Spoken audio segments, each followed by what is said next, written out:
La Navidad del ángel caído, la herencia que casi lo entierra. El aire de la mansión Márquez olía a pino fresco y a la cera de abejas de los muebles recién pulidos. Una mezcla festiva que chocaba violentamente con el hedor a traición que emanaba de la oficina del coronel Enrique Márquez. El metal frío de la caja fuerte abierta brillaba bajo la luz de la lámpara de escritorio, un sol artificial en la noche más oscura del alma de un padre. Esto es por pegarme de chiquito. La voz de Emiliano, su hijo menor, era un siseo venenoso, cargado de un resentimiento que había fermentado por años. Sus dedos, normalmente ágiles en una guitarra o en el volante de su auto deportivo, ahora temblaban de adrenalina mientras metía fajos de billetes en una mochila. Y esto, por una feliz Navidad que nunca sentí. Enrique Márquez, un hombre cuya postura erguida y voz de mando habían hecho temblar a batallones enteros, se sentía encogido en su propio sillón de cuero. Su rostro, surcado por las arrugas de 1000 batallas y una disciplina de hierro, era una máscara de incredulidad y dolor. Era alto, de cabello cano perfectamente peinado hacia atrás y ojos grises que solían brillar con orgullo, pero que ahora estaban anegados en una tormenta de confusión. Hijo, la clave. ¿Qué estás haciendo? Su voz, normalmente un trueno, era un susurro roto. Emiliano se giró. Era el vivo retrato de su madre. Cabello negro y rebelde que caía sobre sus ojos oscuros y febriles, una mandíbula afilada y una boca que podía curvarse en una sonrisa encantadora o en un rictus de desprecio, como ahora. Vestía jeans rotos y una chaqueta de cuero que parecía una segunda piel, el uniforme de una rebelión que su padre nunca entendió. Necesito lo que me pertenece. Es mi herencia, la clave, gritó, golpeando el metal de la caja fuerte. El sonido resonó en el silencio tenso de la habitación. Solo quería el dinero para un viaje con mis amigos, papá. Solo eso. ¿Y no quisiste dármelo? ¿Quieres dinero? ¿Así? ¿Robándome? Enrique intentó levantarse, pero la visión de la desesperación salvaje en los ojos de su hijo lo ancló al asiento. «Me pertenece, dámela». Emiliano se acercó, su rostro a centímetros del de su padre. Podía oler el miedo bajo la colonia cara de Enrique. Era un olor que nunca había percibido en él, y le dio un poder enfermizo. Se sintió gigante. «Es tu cumpleaños mañana», murmuró Enrique. Un último y patético intento de apelar a un corazón que parecía de piedra. ¿Qué? ¿La clave? ¿Qué año nací? ¿Cuántos cumplo? Dilo. 24. Emiliano tecleó los números. Nada. La frustración lo hizo rugir. No me sale, no me sale. Con un grito de furia animal, tomó un pisapapeles de bronce de su escritorio y comenzó a golpear la cerradura digital. Chispas saltaron. El plástico se rompió. Finalmente, con un clic sordo, la puerta interior cedió. Sacar toda la plata. ¿No ves? Solo lo que me pertenece, dijo con una calma espeluznante, volviendo a llenar su mochila. El coronel lo miraba, y en ese instante no veía a su hijo, sino a un extraño, un demonio forjado por su propia ausencia y su rígida disciplina. Un recuerdo lo asaltó, tan vívido que le robó el aliento. Emiliano, con 5 años, llorando en su habitación después de un castigo por romper un jarrón. «Papi, no te vayas», le había suplicado el niño, y él, Enrique, le había dado la espalda, diciendo: «Un hombre no llora. Aprende la lección». ¿Era esta la lección que había aprendido? Bueno. Tranquilo, papá. La voz de Emiliano lo trajo de vuelta al presente. Su tono era burlón, casi juguetón. Ya había conseguido lo que quería. La mochila estaba abultada y pesada a su espalda. Ya está. Te dejo con tu reunión familiar. Qué irónico, ¿no? Nochebuena. Te espero afuera, hermanito. Feliz Navidad. Y feliz cumpleaños para mí. Salió de la oficina, dejando tras de sí un silencio que pesaba más que 1000 gritos. Enrique Márquez se quedó solo, el olor a pino y cera ahora mezclado con el acre aroma del desastre. Afuera, el sonido del motor de un Vega rojo rugió y se alejó, llevándose no solo su dinero, sino un pedazo de su alma. David Márquez escuchó el portazo y el chirrido de los neumáticos desde el segundo piso. Su mandíbula se tensó. A diferencia de Emiliano, David era la viva imagen de su padre. El mismo cabello corto y disciplinado, la misma postura militar, los mismos ojos grises que no delataban emoción. Era un capitán de policía, un hombre de reglas y consecuencias, y su hermano acababa de romperlas todas. Bajó las escaleras de dos en dos y encontró a su padre en la oficina, con la mirada perdida en la caja fuerte violada. El aire seguía cargado de una tensión eléctrica. ¿Por qué no le dijiste nada? ¿Por qué no lo detuviste? La voz de David era un reproche helado. Enrique levantó la vista, sus ojos nublados por el dolor. Yo le regalé ese dinero, David. David soltó una risa seca, sin humor.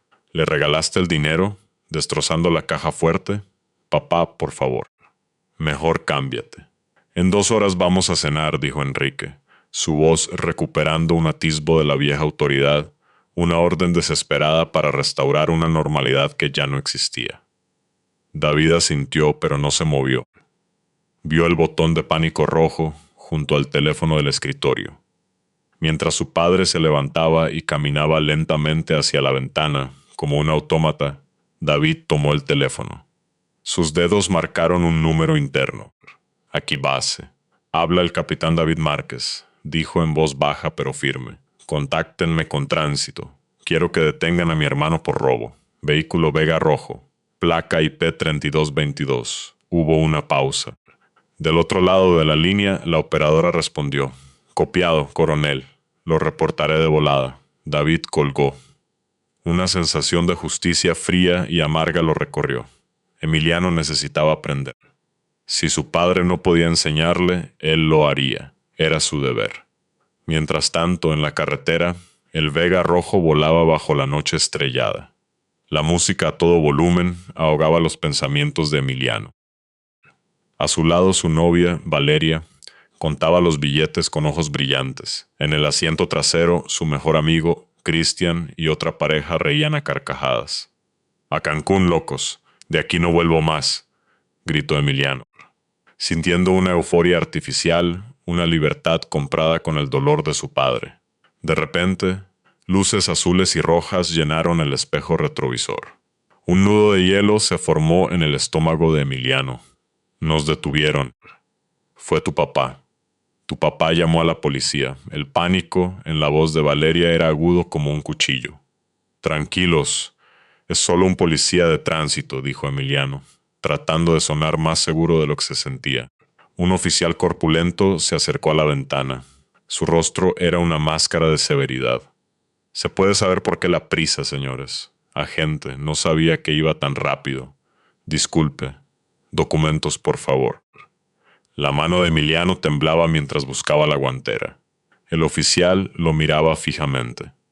De pronto, la radio del policía crepitó. Emiliano Márquez, desciendan del vehículo con las manos a la vista. El mundo se detuvo. El aire en el auto se volvió espeso, irrespirable. En Navidad no me encierran, ¿eh?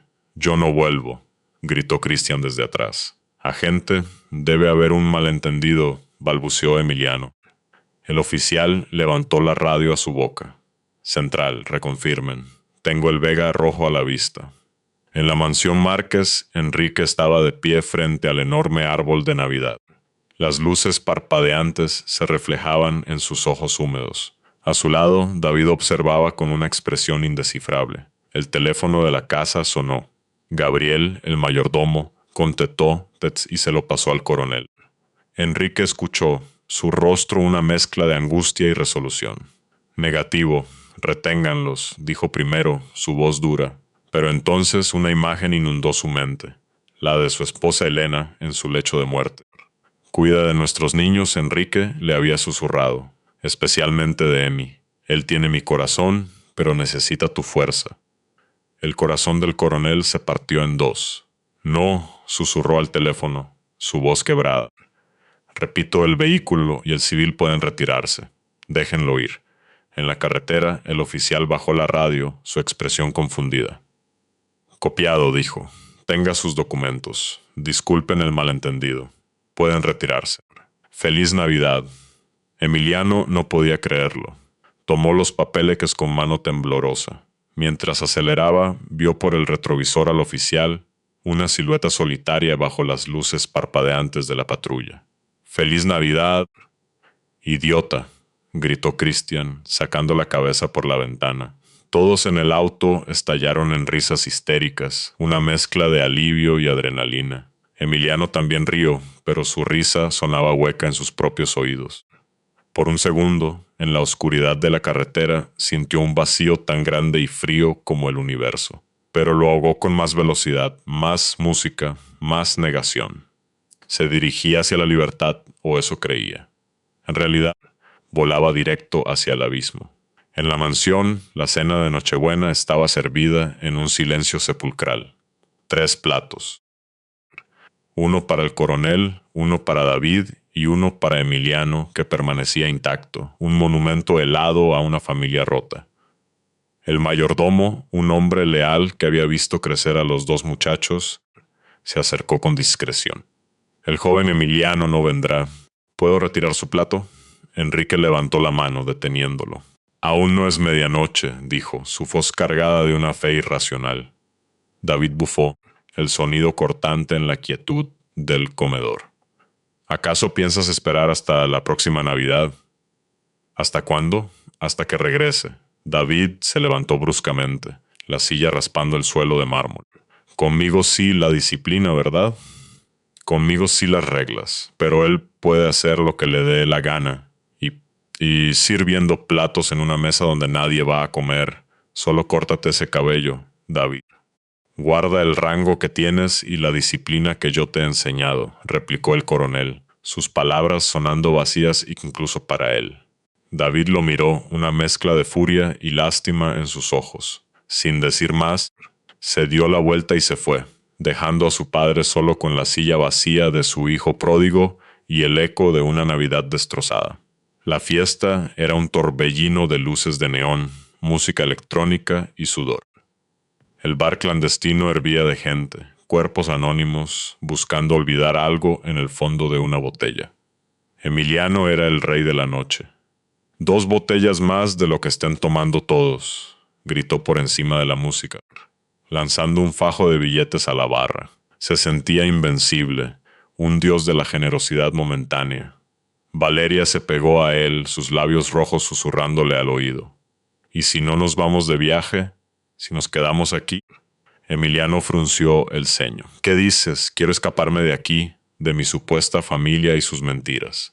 Pero juntos, ¿para qué ir tan lejos? Podemos tener todo esto aquí. Su mano se deslizó por su pecho. Christian, su mejor amigo, se acercó con 2 tragos. Su sonrisa era demasiado amplia, sus ojos demasiado brillantes. Oye, bro, ¿sabes qué? No importa. Hagamos lo que Valeria quiera, lo importante es estar juntos. Salud. Bebieron. Emiliano sintió que el alcohol no le hacía el mismo efecto. La euforia se estaba desvaneciendo, reemplazada por una extraña neblina. Este trago, no sé. Le falta alcohol, murmuró, sintiendo sus párpados pesados. Vio a Valeria y a Christian intercambiar una mirada que no supo interpretar. Se sintió mareado. El ruido del bar se convirtió en un zumbido distante. Su cabeza cayó sobre la barra. Cuando despertó, el bar estaba casi vacío. Solo quedaban los rezagados y el personal de limpieza. El sol de la mañana se filtraba por una ventana sucia, hiriéndole los ojos. Su cabeza palpitaba con un dolor brutal. Se tocó los bolsillos, vacíos. Buscó la mochila, no estaba. Un sudor frío recorrió su espalda. Buscó a Valeria, Christian, se habían ido. Todos se habían ido. Salió a la calle tambaleándose. El sol de la mañana de Navidad lo golpeó con una crueldad indiferente. Estaba solo, completamente solo y sin un centavo. La libertad que había comprado la noche anterior había durado apenas unas horas. El precio era el que estaba pagando ahora. El vacío absoluto. No, esperen.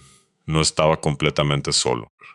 2 hombres corpulentos salieron de un callejón. Reconoció a uno de ellos. Era el tipo al que Christian le debía dinero. ¿Dónde está la lana, niño bonito? La voz era rasposa, amenazante. No, No sé de qué hablas. Tu amiguito Christian nos dijo que tú tenías el pago, y tu noviecita lo confirmó. La traición lo golpeó con la fuerza de un puñetazo físico. Valeria, Christian, le había tendido una trampa. Yo no tengo nada. El primer golpe lo tiró al suelo. El sabor metálico de la sangre llenó su boca. Sintió patadas en las costillas, un dolor sordo y profundo. Le quitaron la chaqueta de cuero, el reloj, los zapatos. Lo dejaron tirado en el asfalto sucio, vestido solo con sus jeans rotos y una camiseta. «Feliz Navidad, perdedor», dijo uno de ellos, escupiendo a su lado. Emiliano se quedó allí, hecho un ovillo, mientras el sol se elevaba en el cielo. El dolor físico era nada comparado con el frío que sentía por dentro. Era el frío de saberse completamente solo, traicionado y despojado de todo. El hijo pródigo ni siquiera había llegado a la provincia lejana. Se había perdido en la primera esquina. El bar olía a alcohol derramado y a desinfectante barato. Emiliano se había arrastrado de vuelta. No sabía por qué. Quizás era el único lugar que le quedaba. Se sentó en un taburete, temblando, tratando de ignorar las miradas de los empleados que limpiaban el desastre de la noche anterior. La puerta se abrió y una mujer entró. No era una empleada. Tenía una presencia serena que parecía fuera de lugar en ese antro. Su cabello era largo y oscuro, y sus ojos, de un color avellana profundo, lo miraron sin juicio, solo con una calma infinita. Vestía de forma sencilla, pero con una elegancia natural. «¿No crees que es muy temprano para que vengas a celebrar con tus amigos?» Su voz era suave, como música. «¿Y a usted qué le importa?», espetó Emiliano, la amargura su única defensa. «Al dueño le caíste muy bien anoche. Después de todo el dinero que te gastaste, ¿cómo no? Vamos». Ella le hizo un gesto para que la siguiera hacia la trastienda. Emiliano, sin nada que perder, la siguió. «Linda blusa», dijo ella, señalando su camiseta sucia y rota. «Muy masculina. Te queda perfecta». El sarcasmo era tan gentil que casi no lo parecía. Ella abrió un armario y sacó una camisa limpia y una chaqueta. «Ten, creo que esto te puede servir». Emiliano la miró, desconfiado. «¿Qué quiere?»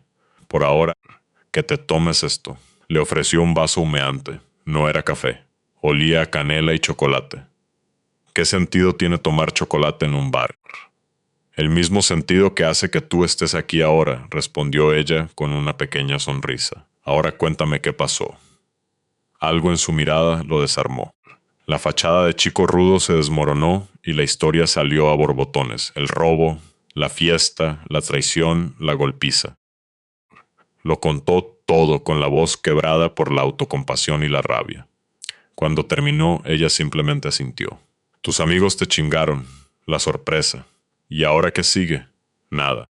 Esperar a que me vendas una botella y no pensar en nada». «Te vendo la botella. No te va a durar toda la vida. Ya no tienes nada más que perder, pero ¿qué tal si empiezas a buscar qué ganar? ¿Y en qué se supone que usted me va a ayudar?» «Veo que no eres un hombre que vive del aire», dijo, su mirada recorriendo su estado lamentable.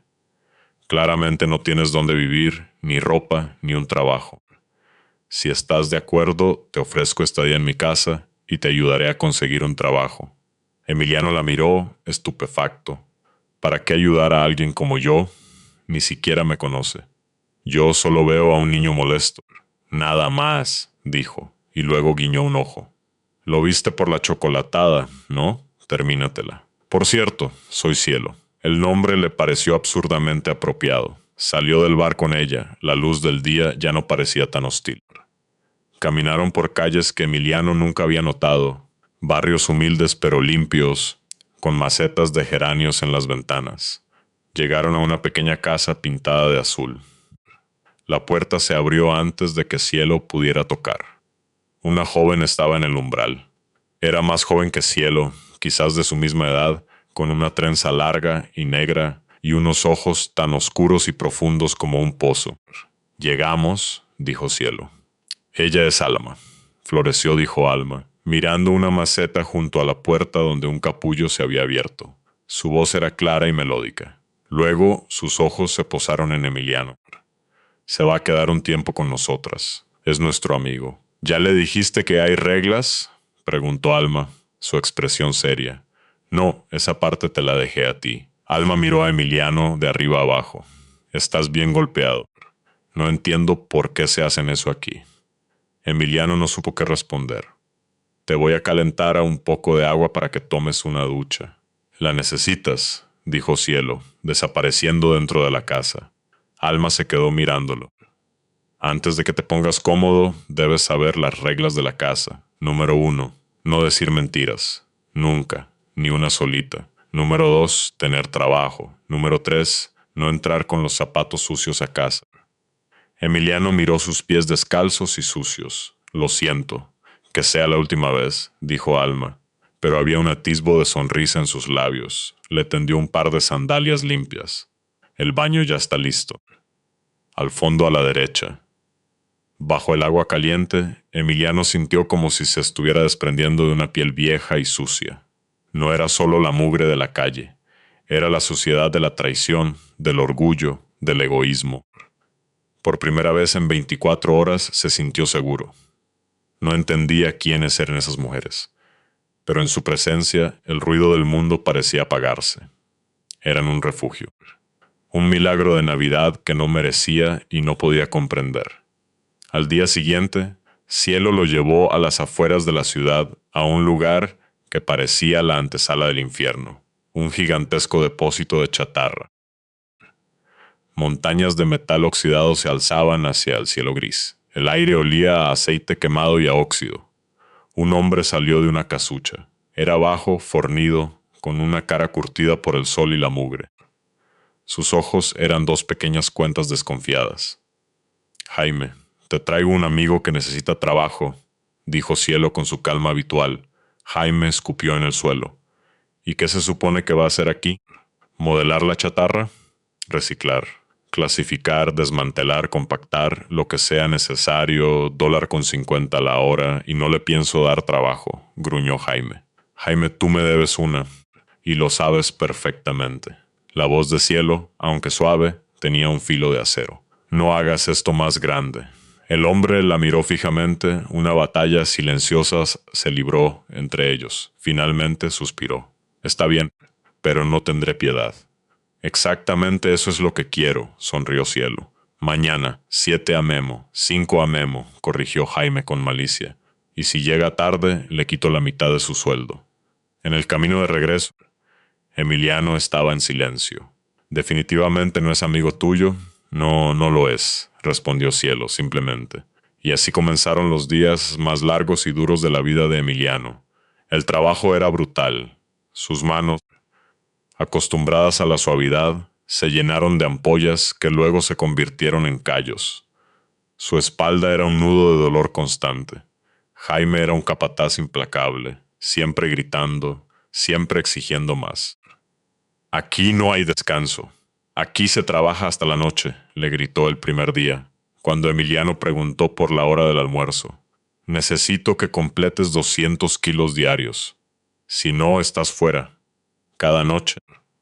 Emiliano llegaba a la casita azul hecho polvo, cubierto de grasa y sudor.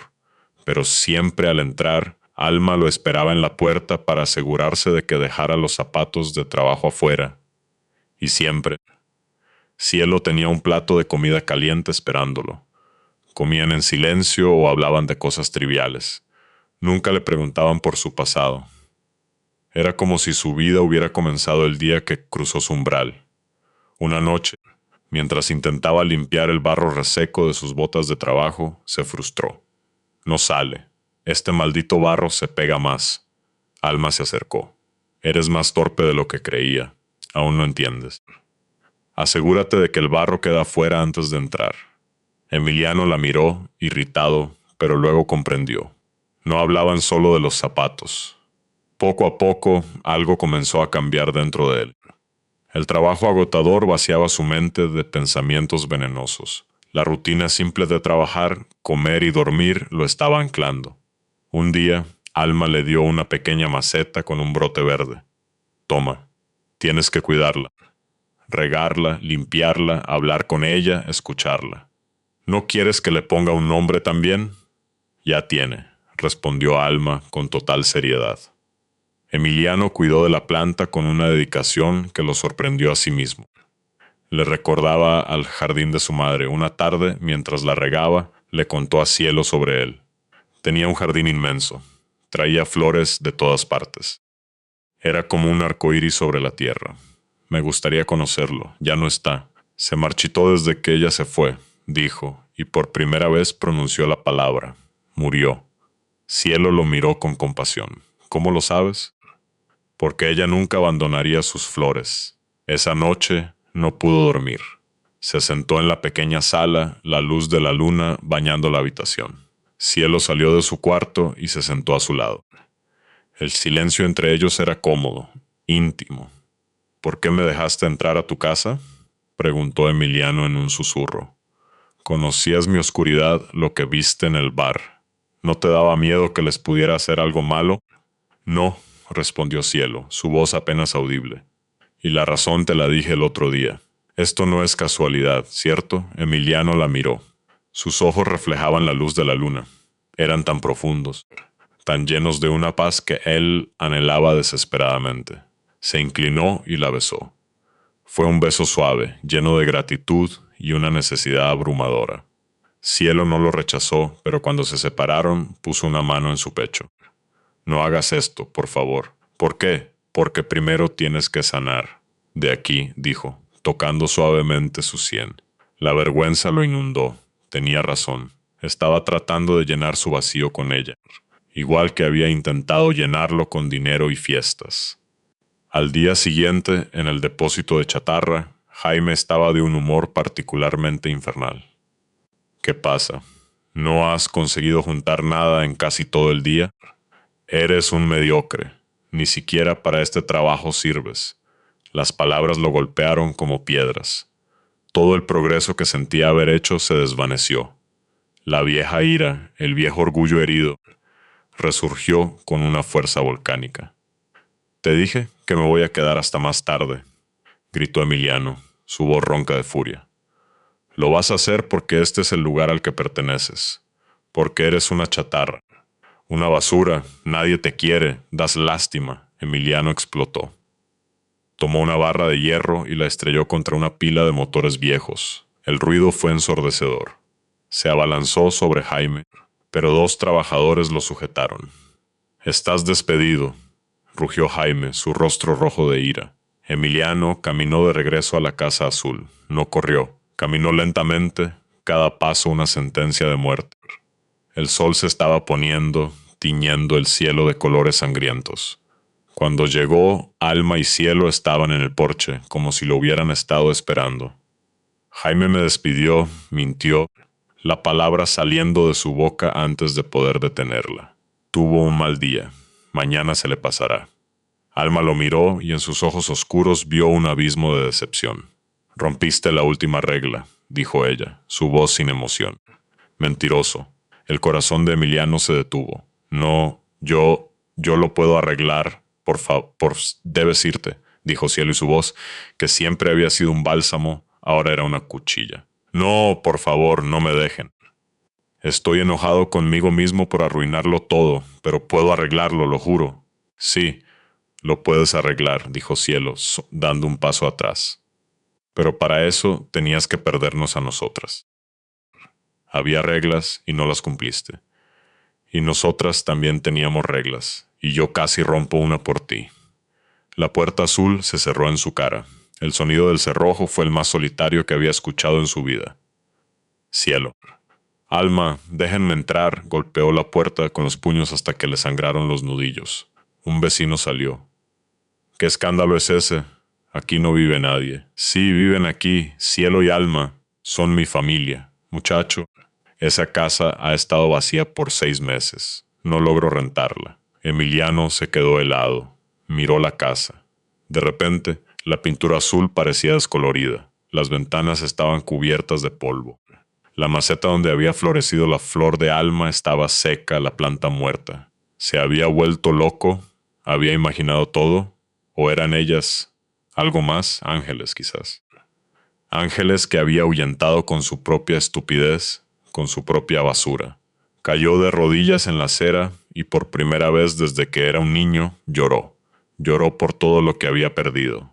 Su madre, su padre, su hermano y ahora los dos únicos seres que le habían mostrado una bondad incondicional. Estaba una vez más completamente solo. Y esta vez el abismo era mucho más profundo. Pasó un año. Un año de vagar por las calles, de dormir en albergues cuando tenía suerte y en callejones cuando no. Un año de comer de la basura y de aceptar la caridad humillante de los extraños. El frío del invierno se le metió en los huesos y el calor del verano le coció la piel. Perdió la noción del tiempo. Su rostro se cubrió de una barba enmarañada, su cabello largo y sucio.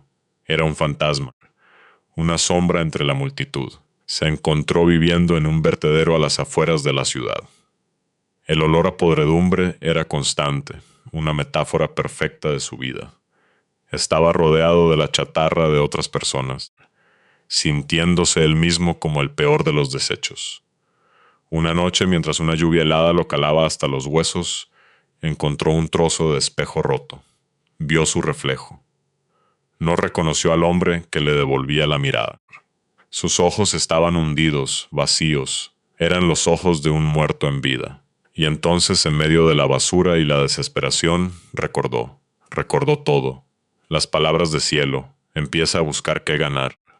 Las reglas de alma, no decir mentiras. La planta que le habían dado para que la cuidara. Las voces, los rostros, la sensación de calidez en la casita azul. No habían sido una alucinación, habían sido reales. Habían sido su oportunidad, y la había desperdiciado. Un pasaje de la Biblia que su madre le leía de niño vino a su mente, claro como el agua. ¿Cuántos jornaleros en casa de mi padre tienen abundancia de pan, y yo aquí perezco de hambre? Me levantaré e iré a mi padre. Una decisión se formó en su corazón. Era una pequeña llama en la inmensa oscuridad, pero era suficiente. Se levantó. El viaje de regreso no sería fácil. Estaba a cientos de kilómetros de su ciudad, pero caminaría, paso a paso. Se lo debía a su padre, se lo debía a su madre, y se lo debía a los ángeles que había conocido en el infierno. Era Nochebuena de nuevo. En la mansión Márquez, el ambiente era sombrío, una repetición melancólica del año anterior. Gabriel, el mayordomo, discutía con la cocinera. ¿En serio? ¿Tengo que preparar cena para 3? El señor Emiliano nunca volvió.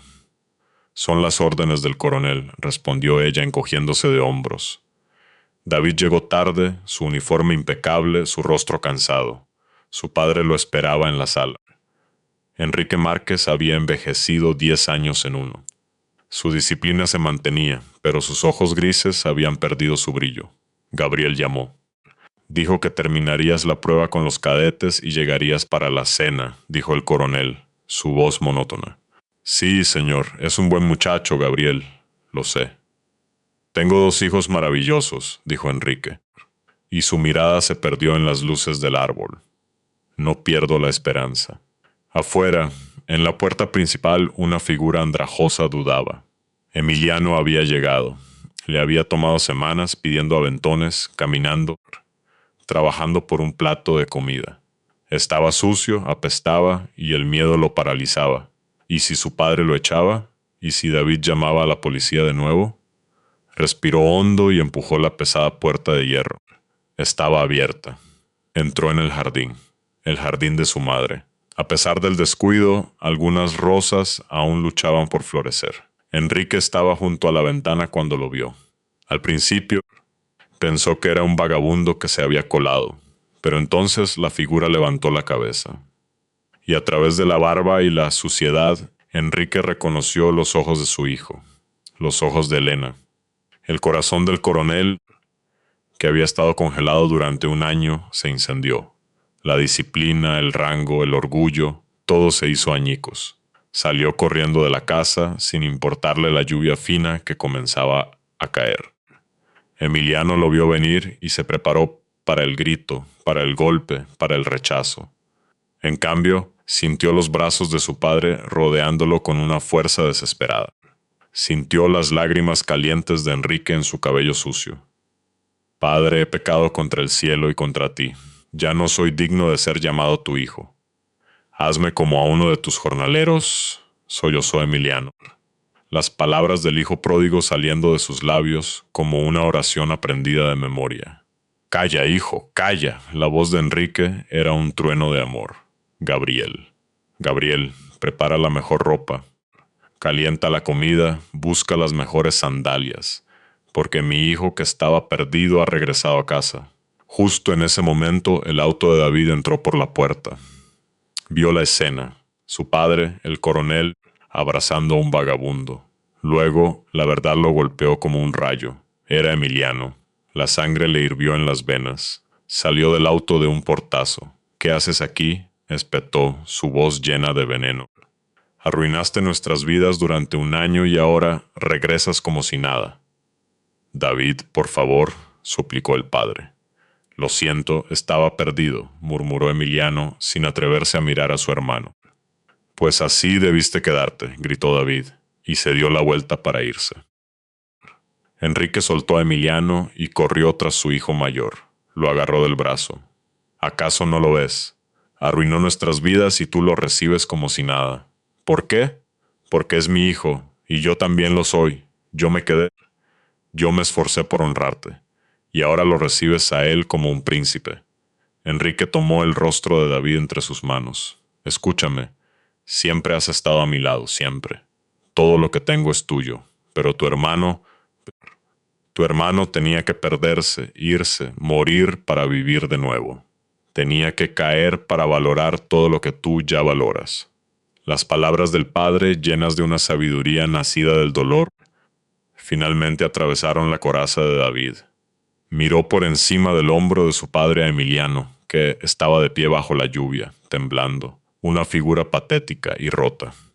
Y por primera vez en mucho tiempo no vio al rival, al rebelde, al ladrón. Vio a su hermano pequeño. Esa noche cenaron los tres juntos en la mesa. El plato vacío finalmente fue ocupado. Emiliano, limpio y vestido con ropa nueva, comió en silencio, cada bocado un regalo, cada sorbo de agua una bendición. Miró a su padre, luego a su hermano. El camino había sido un infierno, pero lo había traído de vuelta a casa, y entonces comprendió. Cielo, alma, el trabajo brutal, la humillación, la pérdida, todo había sido un viaje necesario. Tenía que recorrer ese camino para volver a estar en el lugar al que pertenecía. Y comprendió la verdad más profunda de todas, que incluso en la más oscura de las noches, después de todos sus errores, nunca estuvo solo. Siempre hubo ángeles, visibles e invisibles, guiándolo de regreso a la mesa de su padre.